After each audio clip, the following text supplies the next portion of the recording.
rahimahullah ta'ala wa nafa'na bihi wa bi ulumihi fid dharain amin. Wa Mubarak ibn Fudalah qala dawu sepuh Mubarak wa faja taqo Suwar ibn Abdillah fi wafdin ing dalam suwiji rombongan min ahli Basrati saking golongan penduduk Basrah teko menghadap matur ila Abi Ja'far maring Abi Ja'far qala ngucap sapa Mubarak fakuntu nuli ana sapa ingsun ing dahu iku ing dalam sandinge Abi Ja'far khalifah ya, khalifah Abi Ja'far, khalifah Bani Abbas. Idh utia dumadakan dihadapaken, tiba-tiba dihadapkan, dumadakan ditekaaken birajulin sapa suwiji wong lanang. Fa amara nuli perintah sapa Abu Ja'far biqatlihi kelawan mateni rajul. Entah itu kesalahannya apa, tapi Abu Ja'far perintah untuk mengeksekusi ini orang. Fakultu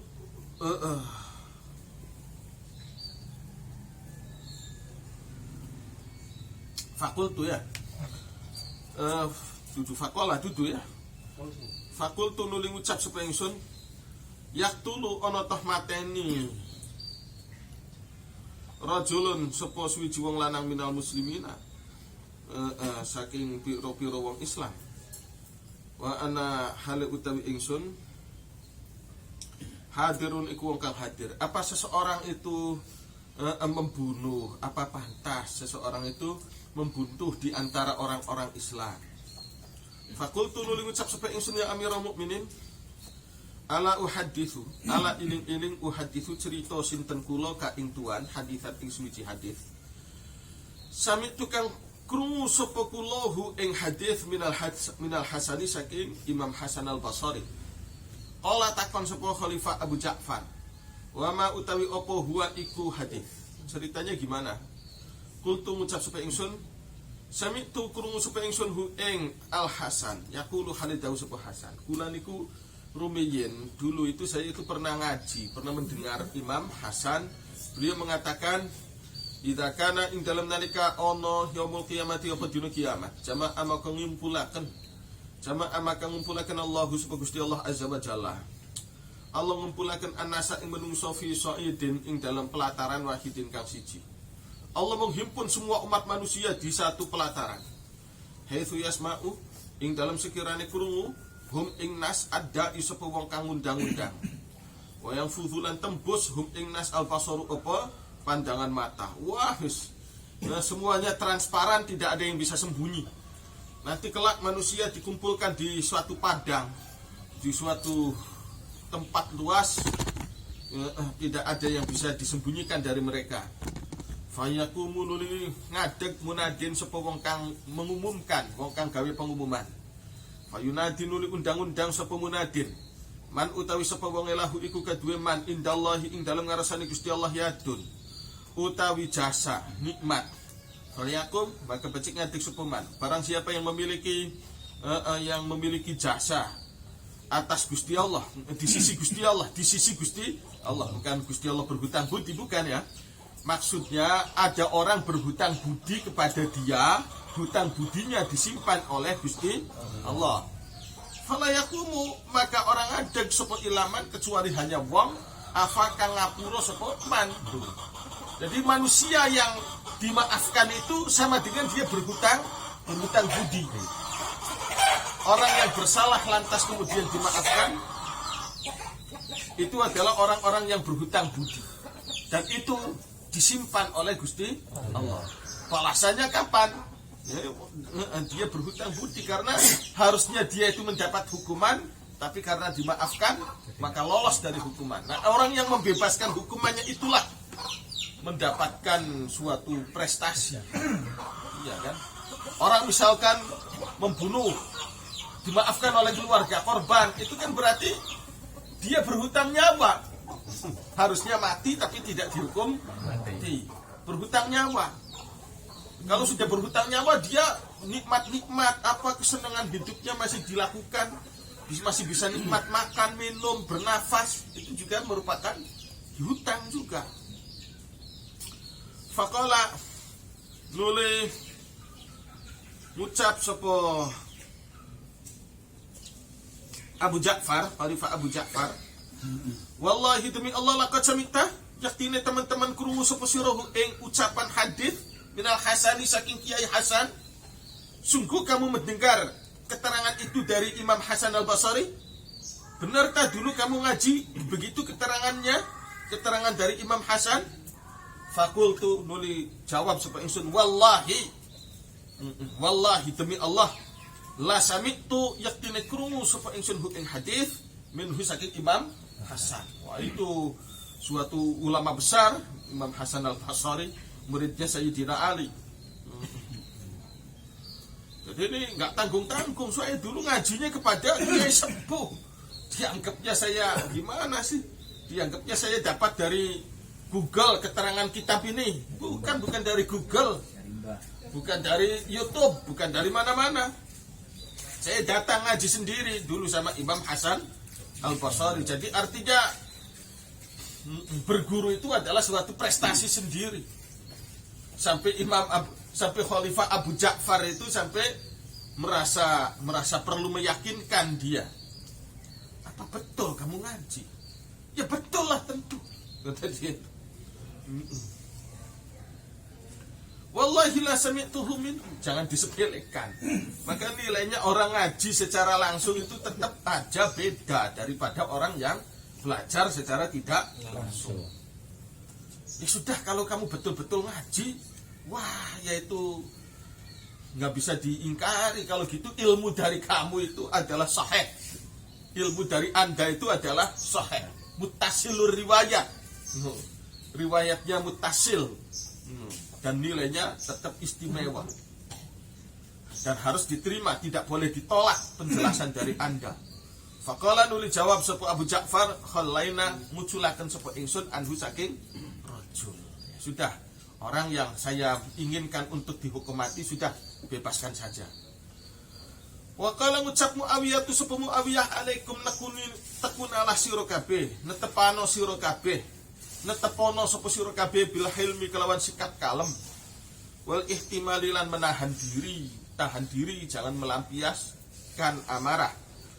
Hatta tumakina, sehingga memperkenankan, sehingga ngongangaken, bahasa umumnya ngongangaken, gawe kongang, gawe mungkin, sehingga memungkinkan kum ing sira kabeh al fursatu apa kesempatan, sampai datang suatu kesempatan. Loh. Jadi kamu ditabok sama orang yang lebih tinggi derajatnya daripada kamu. Kamu kan tentu mau membalas, itu kan tidak mungkin. Kalau kamu membalas malah kamu tambah bahaya. No. Tambah konyol. No. Yang nabok kamu misalkan PM, polisi militer. Ya kan, mau membalas kan tambah bonyok kitanya kan. Ditabok kita balas nabok lagi, wah ya tambah bonyok kitanya. Semakin dihajar-hajar. Jadi sudah, daripada kamu tambah bonyok, udah tahan diri saja, tahan diri. Nanti suatu saat itu PM, suatu saat juga, ini sih satu contoh aja, contoh. Suatu saat dia kena penyakit atau sudah tua kena stroke, nah kamu berkuasa kan? Tunggu aja dia stroke aja. Jangan kamu balas, dia masih kuasa. Kalau udah kena stroke nanti dia nggak bisa ngapa-ngapain. Jadi jangan kamu balas kezaliman orang lain sampai tunggu aja kesempatan tiba. Fa idza amkanat nuli ing dalam sumangsane ing dalam nalikane ngongangaken memungkinkan apa fursahkum ing sira kabeh, sampai akhirnya datang suatu kesempatan kamu untuk bisa membalas kepada orang yang mendolimi kamu dulu, jangan kamu balas. Masa iya orang kuat mau nabok orang kena stroke? Itu kan. Jangan kamu balas. Itu aja. Jangan kamu balas. Fa'alaikum mukun natapono sapa sira kabeh bisafi kelawan ngapura wal ifdali Itu bukan wal idoli, itu salah tuh, salah cetak. Wal idoli lan gawe keutamaan, ambil sikap utama. Jadi kamu seandainya dicotos, ditabok sama orang yang kuat, jangan kamu balas. Nanti semakin tambah bonyok kamunya. Tunggu aja datang kesempatan, tunggu dia kalau sudah stroke. Nah, kamu datang. Tabok mati. Bukan untuk tabok lagi. Masa iya saya lawan, saya kan masih seger-seger gini. Masa mau melawan orang kena stroke. Jadi maafkan aja. Maafkan saja. Jadi ini kayaknya mau balas balik ketika orang itu sudah kena stroke ya. Kita mau petang-tang peting-ting di hadapan orang kena stroke, bukan itu. Jadi awas, hati-hati ketika berhadapan dengan orang yang lebih dari kita, entah lebih kuat, entah lebih kaya, entah lebih punya power, entah lebih punya pangkat, jangan dibalas. Kamu didolimi orang yang lebih dari kamu, jangan dibalas. Kalau kamu membalas nanti tambah berabe urusannya. Tunggu dia kena stroke aja. Tunggu kena stroke-nya aja. Tunggu matinya aja. Kalau sudah kena stroke atau kalau dia sudah mati, maafkan. Masa ya saya mau berhadapan dengan orang stroke. Apanya? Ya mau kemarin kan nggak usah didoakan stroke, biarin aja, nggak usah kita doakan jelek-jelek, nggak usah kita doakan jelek-jelek, dia sudah tahan diri aja. Malah kalau bisa didoakan dengan baik-baik kan, kemarin tuh kan ya, sudah dibahas, ada orang dolim ke kita, doakan baik-baik. Orang mendolimi kita tuh lebih layak untuk dikasihani daripada didendami. Daripada didendami lebih layak untuk dikasihani. Karena apa? Karena orang mendolimi saya sama dengan dia berhadapan dengan Tuhan. Kalau orang berhadapan dengan Tuhan itu kan berabe dia, konyol kan. Maka saya kasihan, harusnya kan gitu. Harusnya kasihan. Ini kalau orang bisa kasihan kepada orang yang mendolimi itu, waduh ya, pikirannya itu sangat adem ya. Istimewa pikirannya. Warwiya diriwayatkan apa ana rahiban apa setuhune suwiji rahib. Dakhalaikum anjing sapa rahib, ada seorang rahib bertamu ala Hisham bin Abdul Malik, kepada Hisham bin Abdul Malik. Faqala nuling ucap sepuh Hisham li rahibi maring rahib. Ara'aita ana tah meyakini sapa tuan Dzalqarnain, ana tah ningali sapa tuan Dzalqarnain ing Dzalqarnain. Akana ono toh ono sebut Dzulqarnain nabiyan iku seorang nabi. Kamu tahu kan Dzulqarnain? Apa beliau itu seorang nabi? Faqala nuli jawab seperahid, la, orang nabi, bukan nabi. Walakinahu, tapi setuhnya Dzulqarnain innama uqtiya iku angin pestine diparingi sebut Dzulqarnain. Diparingi ma ing kekuasaan.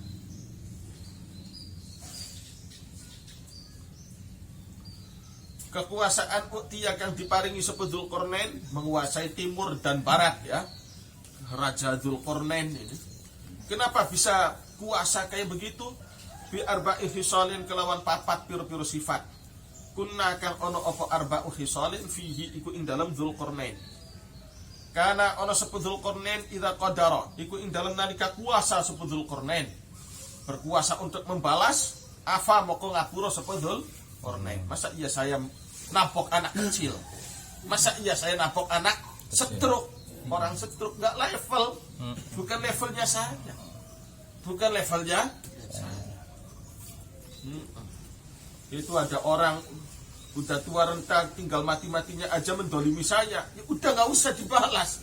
Pantang orang yang kuat berhadapan gulat dengan orang yang lemah, yang sudah tinggal itu sudah nggak bertenaga lagi.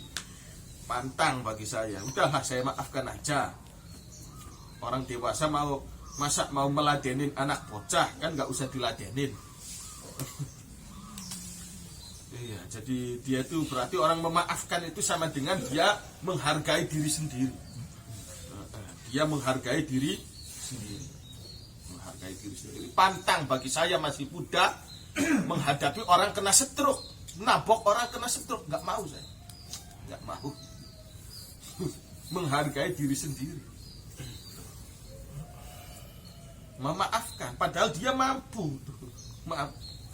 Wa idza wa'adalan ing dalem nalika janji sapa Dzulqarnain wafa moko menepati sapa Dzulqarnain. Wa idza haddatsalan ing dalem nalika ngomong sapa Dzulqarnain, cerita sapa Dzulqarnain, sadaqa moko jujur sapa Dzulqarnain. Wala yajma'ulan orang ngumpulaken sapa Dzulqarnain syuhlal yaumi ing kesibukan dina kiyen, dina iki. Tugas-tugas yang mesti dikerjakan hari ini tidak ditumpuk lihodin kanggo sekiki, bukan untuk besok ditumpuk-tumpuk. Hari ini harus diselesaikan hari ini. Hari esok nanti beda lagi urusannya. Waqala ba'dhum sebagian ulama, laisal halim mang dzalama fahalum.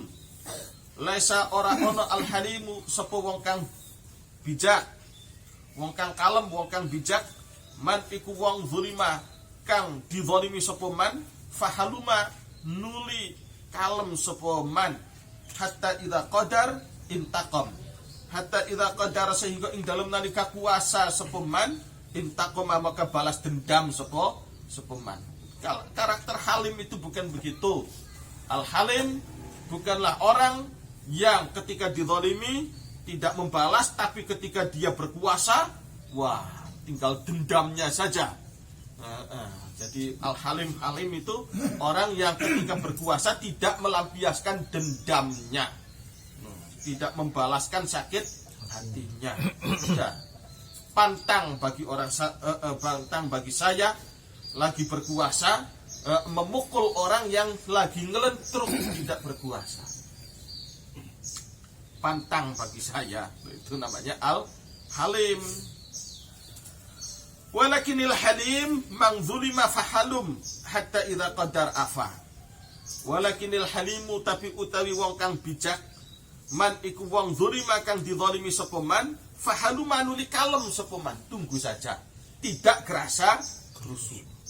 Hatta idza qadara sehingga ing dalem nalika kuasa sapa man, afa moko ngapura sapa man. Pantang memukul orang yang lagi jatuh. Tuh, itu pantang bagi Kesen, lawannya sudah ambruk, ya udah nggak mau dipukul, nggak mau mukul lagi, udah biarin aja. Biar nggak usah mukul, jangan. Dia udah jatuh kok malah mukul lagi, itu kan bukan seorang gentleman, Wa qala Ziyadun al-qudratu tudhibul hafizah, yakni al-hidda wal ghadab. Al-qudratu utawi kemampuan, kekuasaan tudhibu iku ngilangaken apa kudrah, ngilangaken al-hafizata ing perkara kang tersimpan, perasaan yang tersimpan. Maksudnya apa perasaan kang tersimpanku? Yakni bermaksud sapa Ziyad, bermaksud al-hidda ing unek-unek wal ghadabalan emosi. Jadi kalau sudah berkuasa, lawannya sudah kena stroke begitu, ya sudahlah, saya tidak mau dendam-dendaman lagi, toh orangnya juga sudah kena stroke, ini. Saya tidak mau menyimpan dendam, saya tidak mau mukul-mukul, tidak. Cukup segitu aja sudah.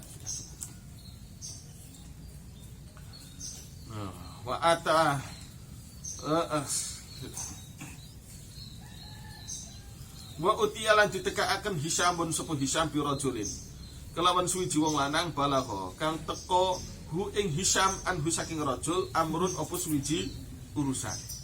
Jadi Hisyam ini pernah seseorang dilaporkan kepada Hisyam mengenai suatu urusan urusan ketidaksopanan atau apa. Falama uqima nuli ing dalem sumangsane diadegaken sapa rajul, ketika dihadapkan sapa orang itu baina yadayhi ing dalem ngarepane Hisyam, ja'ala moko tumandang sapa rajul, yatakallamu iku ngomong sapa rajul bi hujjatihi kelawan hujjah, kelawan argumene rajul. Faqala nuli ngucap lahu maring rajul Hisyamun sapa Hisyam, wa tatakallamu lan wani ngomong sapa sira edon kelawan maning. Udah jelas-jelas kamu salah, kamu masih berani bicara? Kamu masih berani bicara? Kamu kan sudah jelas salah, kok masih bisa bicara? Kamu tuh nggak ada malu-malunya. Faqala nu dijawab sapa ar-rajulu wong lanang mau, ya Amiral Mukminin. Qala Allahu sadau sapa Gusti Allah taala, yauma ta'ti kullu nafsin tujadilu an nafsiha. Rupane dulu ini si terdakwa ini dulu ngaji ya. Dulu pernah ngaji Quran, ngaji tafsir. Jadi enak aja kalau orang pintar tuh ya. Bisa argumentasi ya. Jadi jadi jangan menyepelekan orang yang ngaji. Dia banyak argumentasinya itu. Banyak argumentasinya. Yauma ta'ti ing dalam dinane teko kullu nafsin sapa saben-saben jiwa. Tujadilu hale membela diri, beralibi, bermujadalah. Beralibi atau membela diri sapa kullu nafsin an nafsiha saking awak dheweke kulli nafsin.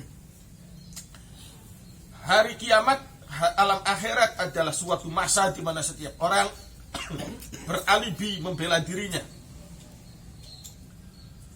Afanu jadilu ono toh nuli beralibi mendebat sapa kita Allah ing Gusti Allah. Allah saja memberi kesempatan manusia untuk membela diri di pengadilannya kelak. Di pengadilan akhirat Allah memberi kesempatan manusia untuk bela diri, memberikan alibi, menyodorkan alibi-alibinya.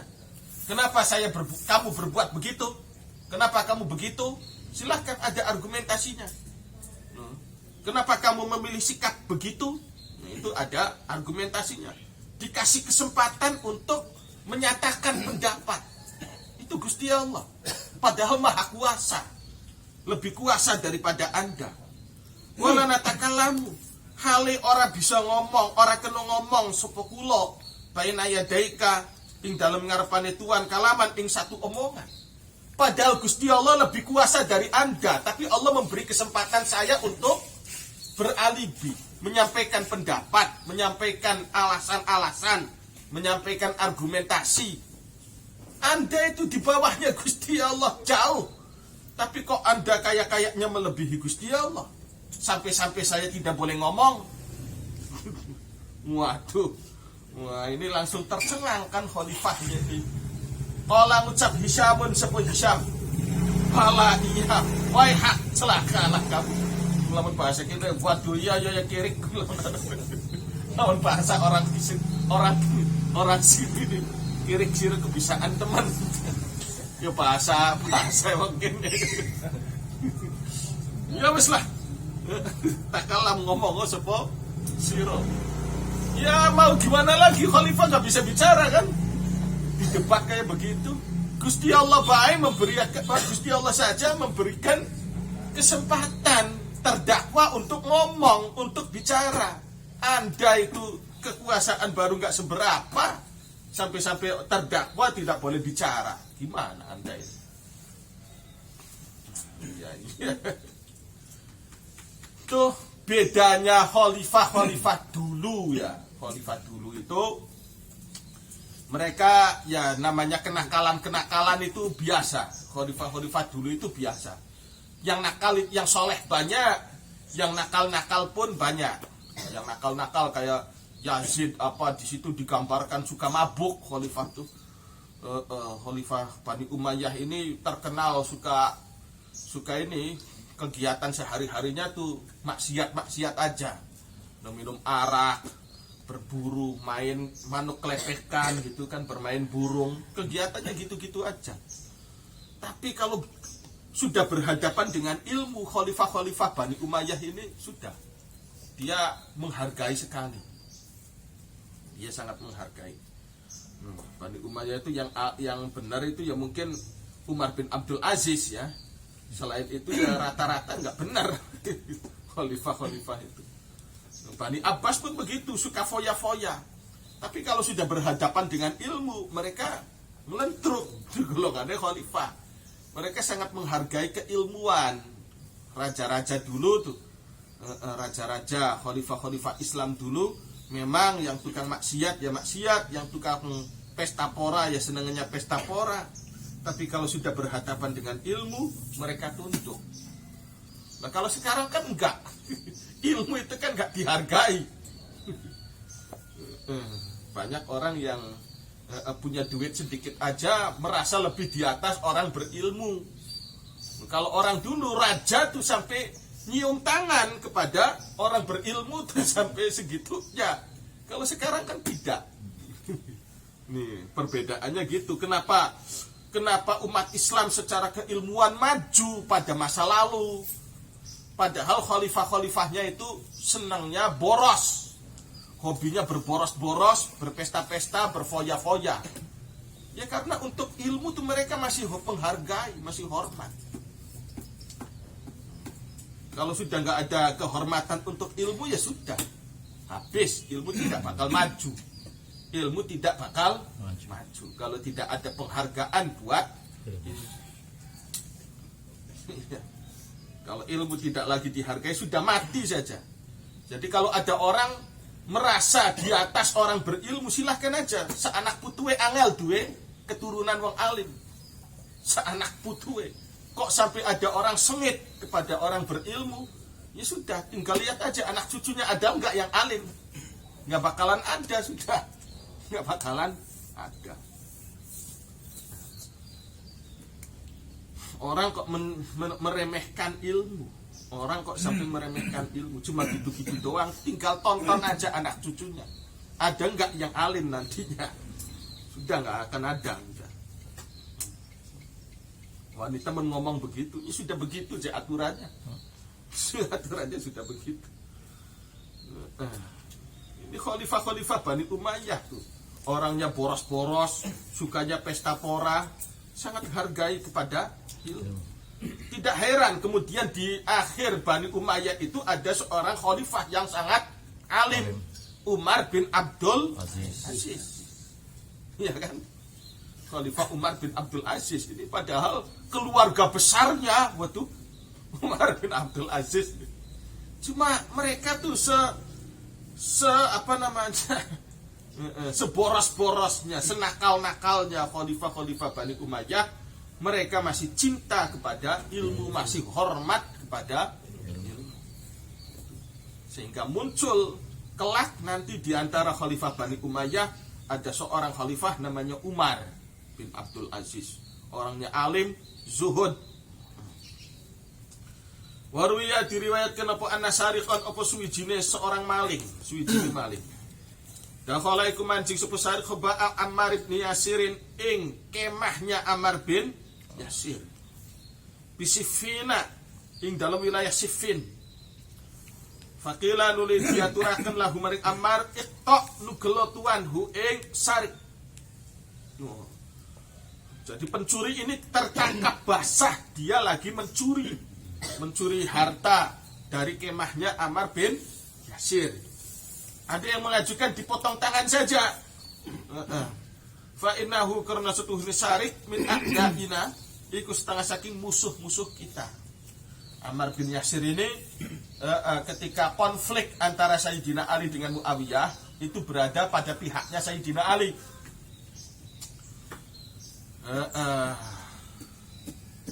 Kemudian gugur Ammar bin Yasir ini, ceritanya gugur. Rasulullah itu sudah memprediksi kematiannya Ammar bin Yasir. Jadi masih segar bugar, kabeh masih hidup semua itu. Rasul masih hidup, semua orang juga, sahabat juga masih banyak yang hidup. Kata Rasul, taktuluka al-firqatul baghiyah. Kamu nanti akan dibunuh oleh kelompok pemberontak. Itu Rasul sudah mengatakan begitu. Yang namanya jalan kematian itu kan banyak kan. Orang mati itu kan caranya banyak. Karena tua rentah, jatuh dari kendaraan, ketabrak kendaraan, kepelarak, kena macam-macam, kena sakit jantung, kena macam-macam lah. Orang mati itu kan bisa jadi matinya bukan dia di macam-macam lah. Tapi Rasul sudah memprediksi, kamu Ammar, nanti kamu dibunuh, matinya dibunuh, kematianmu dibunuh oleh kelompok pemberontak. Kelompok pemberontak. Ya barangkali perang itu dengan antara orang Islam dengan wong kafir, dibunuh oleh orang kafir kan mungkin kan? Enggak. Rasul mengatakan taktuluka al firqatul baghiyah atau al ummatul baghiyah. Jadi dibunuh oleh, ya gugur ketika perang melawan kelompok pasukannya Muawiyah bin Abi Sufyan. Dengan demikian, berdasarkan hadis itulah, maka kelompoknya Muawiyah itulah yang memberontak. Tapi kita tidak boleh berprasangka jahat kepada siapapun di antara sahabat Kanjeng Nabi. Tidak boleh berprasangka jahat. Wa majara baina sahabi naskutu. Apapun yang terjadi di antara para sahabat, kita tidak usah banyak komentar. Itu antara orang tua dengan orang tua. Anak tinggal diem aja, ayah ibunya bertengkar, biar aja selesaikan sendiri. Orang tua dengan orang tua. Bocah cilik sudah nanti aja. Jangan sampai menuduh yang bukan-bukan kepada kedua orang tua. Ibaratnya gitu. Ibu tetap ibu, bapak tetap bapak. Apapun pertengkaran di antara mereka berdua, kita sudahlah. Wallahu a'lam, itu urusan orang tua. Tetap hargai keduanya.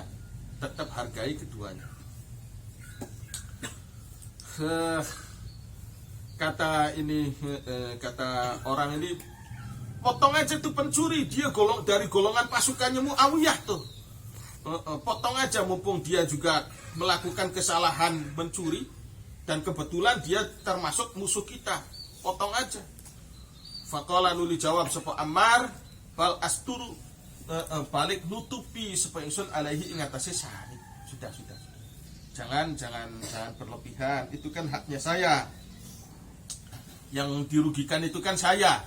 Maka apa kata saya aja, udah saya tutup kasus ini, saya tutup. Alaihi ing atase sarik, la allaha menawa Gusti Allah yasturu iku nutupi sapa Allah alayya ing atase ingsun yaumul qiyamati ing dalem dina kiamat. Jadi peperangan antara Sayyidina Ali dan Muawiyah itu hanya urusan tentang politik, tentang kebijakan, mengatur pemerintahan. Tidak sampai merasuk-rasuk, tidak sampai menjatuhkan secara agama. Bukan perang agama itu, bukan perang agama. Masing-masing antara Muawiyah dan Sayyidina Ali masih saling menghargai, tidak mengkafir-kafirkan, tidak. Dulu waktu Waqatul Jamal atau apa ya, ketika perang Onta kalau tidak salah, Sayyidina Ali juga berkonflik. Di antara lawannya adalah Tolhah. Tolhah itu kebetulan termasuk 10 sahabat yang dijamin masuk surga. Tolhah itu dibunuh oleh prajuritnya Sayyidina Ali. Dia membanggakan telah membunuh Tolhah. Ia dikekirik sama Sayyidina Ali, dimaki-maki. Kamu tidak boleh menyalah-nyalahkan Tolhah. Dia memang berseberangan dengan saya, tapi secara keimanan dia itu orang baik-baik. Kamu tidak boleh merendah-rendahkan. Itu. Secara keimanan saya akui Tolhah, kata Sayyidina Ali. Padahal lagi berseberangan kan, sampai terjadi perang. Tapi secara keagamaan saya masih ngakui. Apalagi kita orang awam, jangan seenaknya kita memvonis-vonis yang bukan-bukan. Jangan seperti orang Syiah. Orang Syiah itu menjelek-jelekkan sahabat. Orang Syiah itu suka menjelek-jelekkan sahabat. Yang tidak cocok dengan Sayyidina Ali berarti kafir. Berarti kafir. Nah ini nggak boleh begitu.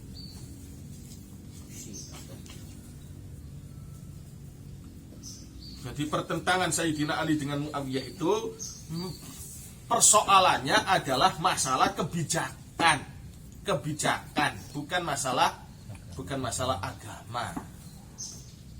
Kebijakan apa? Kebijakan menjalankan alur pemerintahan. Akibat dulu Sayyidina Utsman dibunuh. Wah, panjang nanti cerita politiknya panjang. Tapi alhasil tidak menyentuh-nyentuh urusan agama. Jadi jangan dibawa-bawa ke ranah agama. Yasturu alayya yaumal qiyamah. Wa jalasa Ibnu Mas'udin fi suqi wallahu a'lam.